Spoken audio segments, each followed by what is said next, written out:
c'est le premier mois où le chômage recule véritablement, 20 000 chômeurs en moins au mois d'octobre par rapport au mois de septembre. C'était l'objectif, amorcer l'inversion. Il fallait d'abord ralentir la montée du chômage. Ce n'est pas une période simple. On se bat contre la montée du chômage, contre la marée du chômage. Et aujourd'hui, nous constatons qu'il y a une diminution du chômage, ce que beaucoup d'entre nous appelons l'inversion de la courbe du chômage.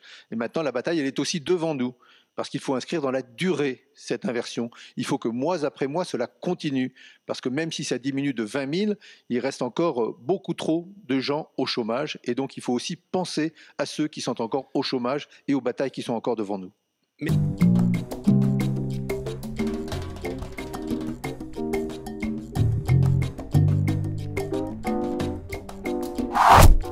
Salut à tous, bienvenue dans ce premier numéro de la météo des plans sociaux. Alors vous avez pu l'entendre comme moi, Michel Sapin s'est réjoui sur l'antenne de BFM TV de la baisse du chômage pour le mois d'octobre 2013, une baisse de 0,6%.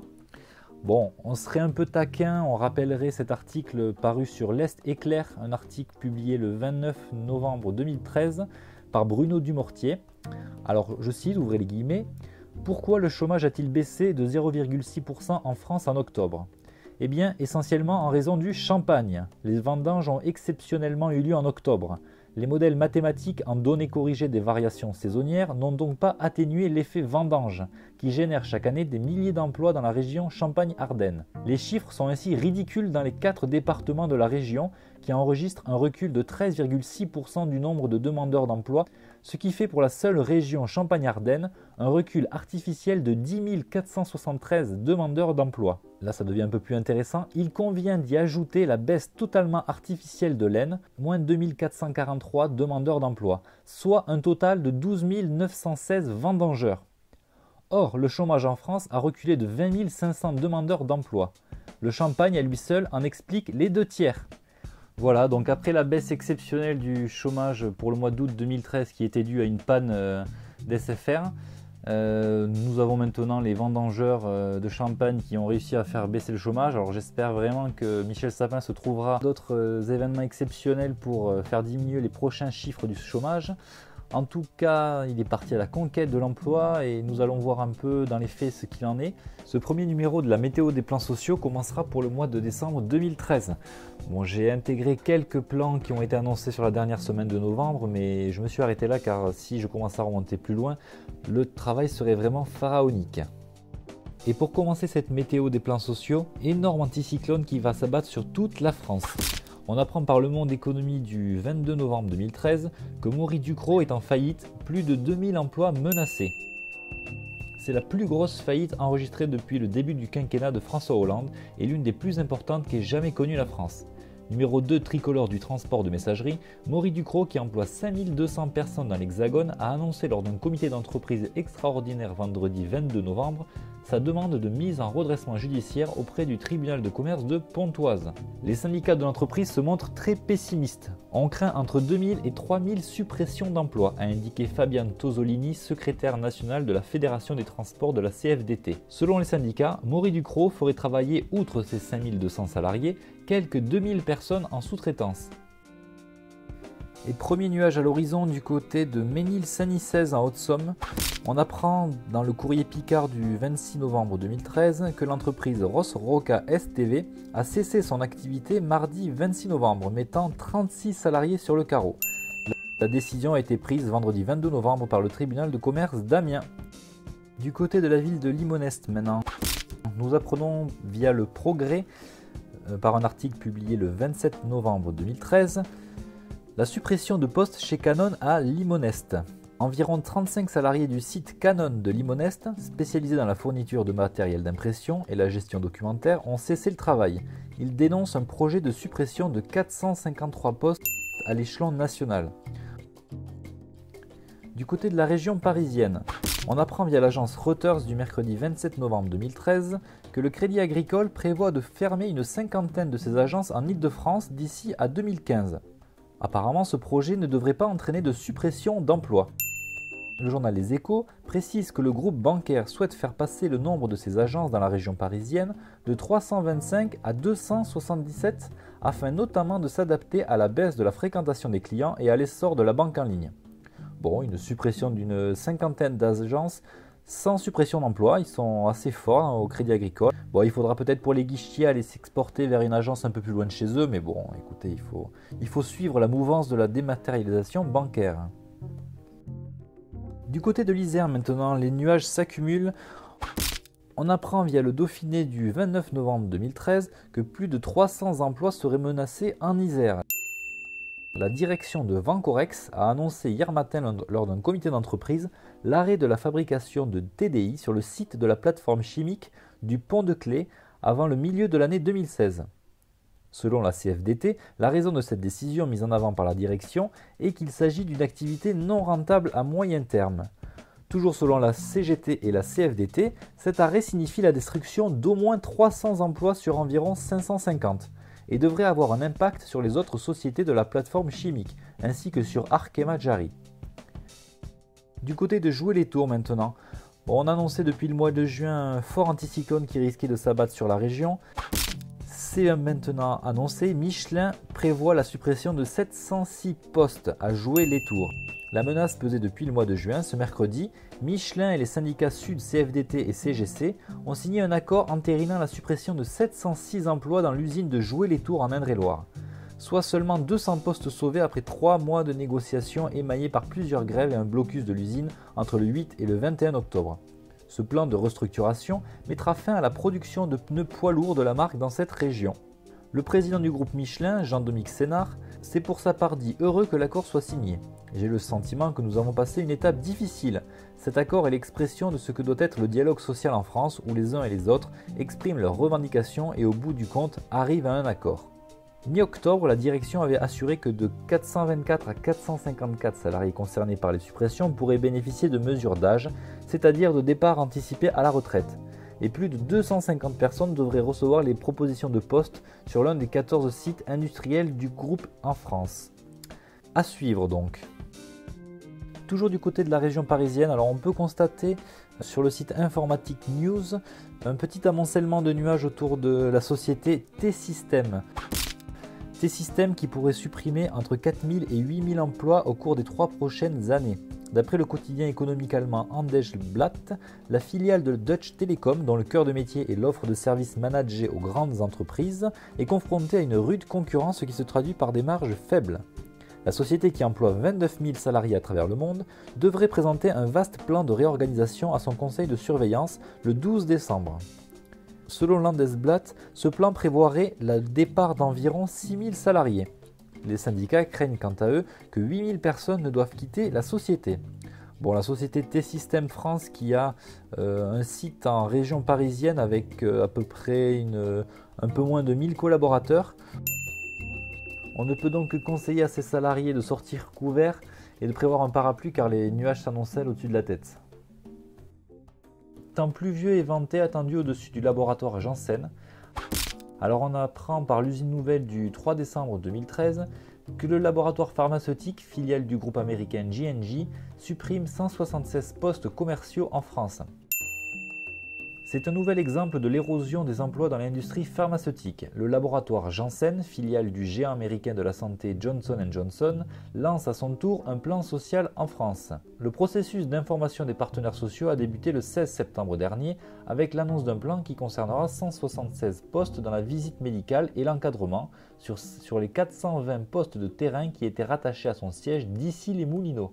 Le centre de recherche et développement ainsi que le centre d'excellence industrielle situé à Val-de-Reuil en Normandie, qui constitue le plus gros site de production Janssen en Europe, seront pour leur part épargnés, nous confirme le laboratoire. Gros orage également attendu du côté de la Lorraine. Alors on apprend sur le Républicain Lorrain du 30 novembre 2013 que le groupe Depalor ferme et ses 142 salariés seront sur le carreau. Selon le Républicain Lorrain, le groupe ne reconstruira pas l'usine Depalor à Phalsbourg. La nouvelle est tombée hier à la veille des fêtes, cela fait très mal. Plusieurs scénarios avaient été avancés concernant l'avenir du site Depalor, fabricant de panneaux de particules de bois et mélaminés, gravement endommagé par un incendie dans la nuit du 22 au 23 juillet dernier. La reconstruction du site à l'identique, la reconstruction à capacité augmentée, la reprise partielle, mais finalement la direction n'a retenu aucun des scénarios avancés. Lors du comité d'entreprise tenu le 29 novembre au sein de l'usine dévastée, elle a annoncé la fermeture définitive. C'est maintenant une véritable tempête qui risque de s'abattre sur la France. Alors on apprend par le journal Ouest France du 3 décembre 2013 que Veolia Eau prévoit 700 suppressions de postes en 2014.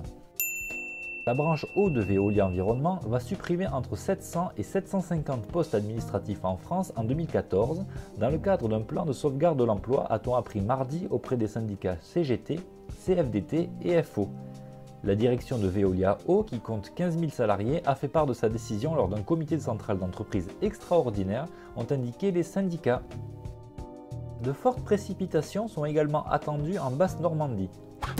On apprend via le journal France 3 du 4 décembre 2013 un probable retour du chômage partiel chez Renault Trucks. Il y a un an, les salariés du site Renault Trucks de Blainville-sur-Orne étaient mis au chômage partiel. En octobre dernier, le géant suédois annonçait le lancement d'un plan de restructuration de près de 600 millions d'euros sur 2 ans.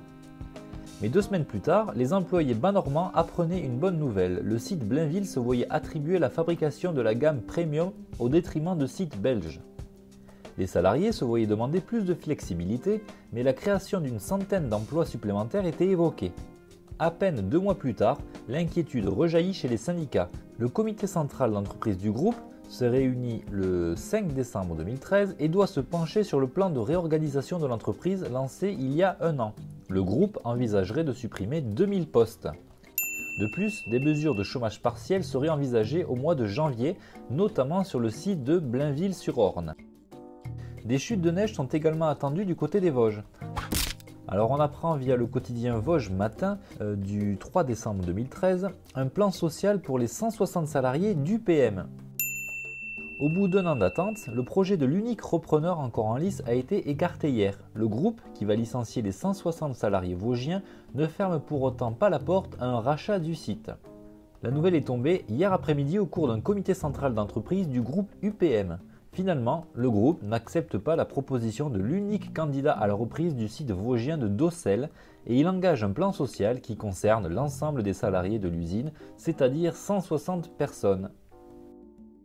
Des pluies éparses sont également attendues du côté de Saint-Herblain.